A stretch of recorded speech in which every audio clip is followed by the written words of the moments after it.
Everyone, very good noon. This is Wilfred here, this side. Hope you all had a great weekend. So, I'm here to share a small motivation talk. Please subscribe to my YouTube channel and do let me know if you have any feedback at all that you want me to improvise on.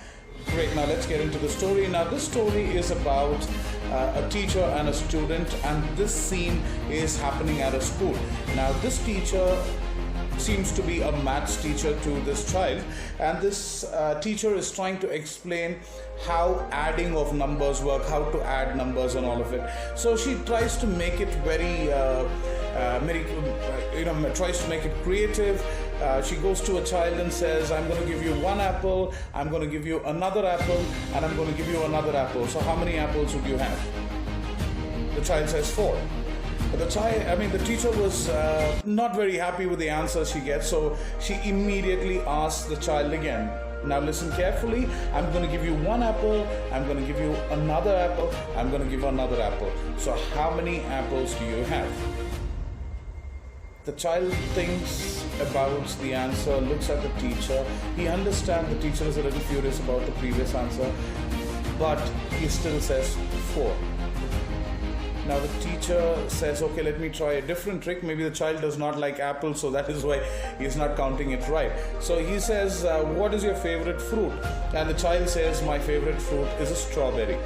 Great. Now I'm going to give you one strawberry. I'm going to give you another strawberry, and I'm giving you another strawberry. So how many strawberries do you have? The child immediately says 3. The teacher was amazed. Okay, so the creativity is working. When you kind of teach children the way they want it, the way they like it, it works. So the teacher goes back and says, great, so you've given an excellent answer. Now let me try again. So I'm going to give you one apple, I'm going to give you another apple, and I'm going to give you another apple. How many apples do you have? The child says 4. The teacher was very, very furious. She was angry. I'm sure you know how teachers are when you don't give the right answer. Despite so much of creativity, the child gives the right answer once, but goes back to the same number called 4 when the count is supposed to be 3. So the teacher is furious. She calls the child in front of the class and says, now tell me, how did you get 4? So the child says, you gave me an apple first, you gave me an apple again, and you gave me an apple again. So that is 3, but I have an apple in my bag, so I totally have 4 apples. Now the teacher was dumbstruck. She was trying to understand. She failed to understand the child was speaking the truth. She was expecting for an answer, but the child was speaking the truth. She was judgmental. She was kind of furious. She called the child in front of the class, wanted to put down the child, but eventually understood the child was not talking anything else but the truth.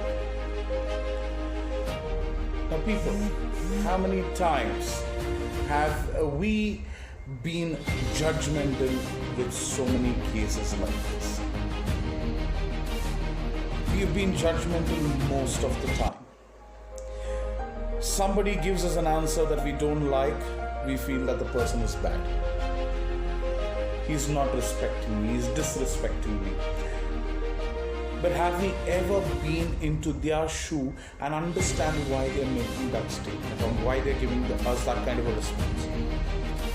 Their intention may not have been to hurt you, but ideally they're giving you an answer which could be the fact, the truth that they are in that particular situation. Have you been judgmental people? So you need to be very, very, very careful when you judge people, because your judgment could be a very big mistake, and it could cost that person. The person could leave you forever for your misjudging of that person's situation. I would like to quote a small word from the Bible. It says, do not judge, or you too will be judged. For in the same way you judge others, with the same measure you use, it will be used to measure you. So keep in mind before you judge anybody. Nothing is wrong. Everything seems to be in its place unless until a situation arises when it's not supposed to be. Thank you so much. Hope you liked it. Do subscribe to my YouTube channel, and if at all you have any feedback, please share it with me, and I'm happy to improvise. Thank you. Have a great weekend. Have a blessed Sunday. God bless you all. Thank you.